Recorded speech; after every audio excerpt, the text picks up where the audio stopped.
Viewer discretion is advised.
Due to constant acts of violence and discrimination, African Americans during the Civil Rights Movement are forced to live in fear and remorse.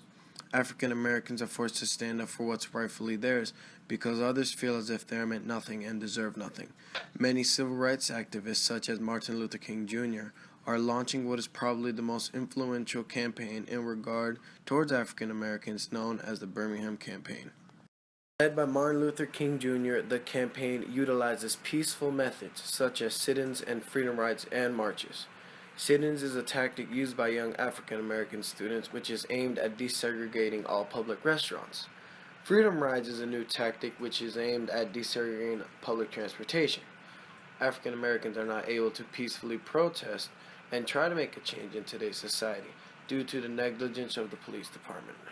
Birmingham is now the movement's focus due to its being, as Martin Luther King calls it, the most racist city in the United States.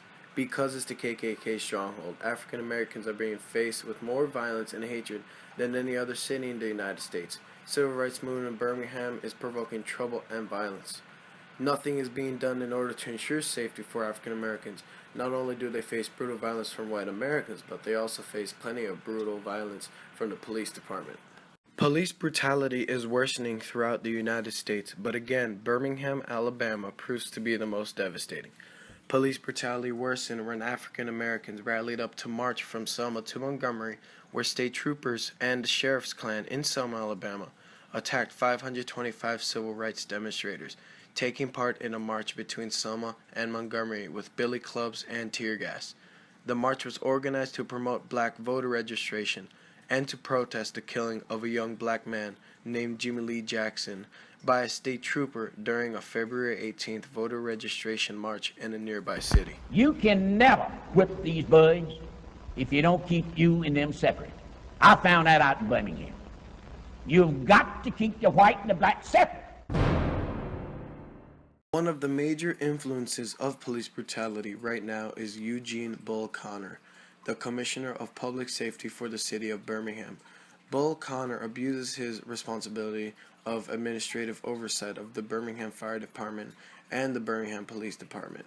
He is responsible for thousands of arrests of innocent African Americans, including children, during the movement, and he is responsible for many of the police actions taken on the African Americans, such as the hosing of protesters by the fire department and the beating of African Americans by the police department. Bull Connor's motto is, "You've got to keep the white and the black separate," and he does everything in his power to prevent integration in Alabama. Please do what you can to help during this movement, because in the end, we are all citizens of the United States. Thank you. All we say to America is be true to what you said on paper.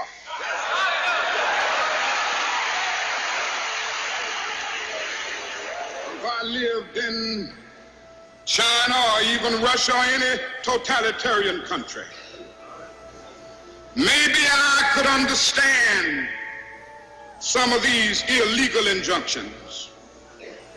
Maybe I could understand the denial of certain basic First Amendment privileges because they haven't committed themselves to that over there. But somewhere I read of the freedom of assembly. Somewhere I read of the freedom of speech. Somewhere I read of the freedom of press. Somewhere I read that the greatness of America is the right to protest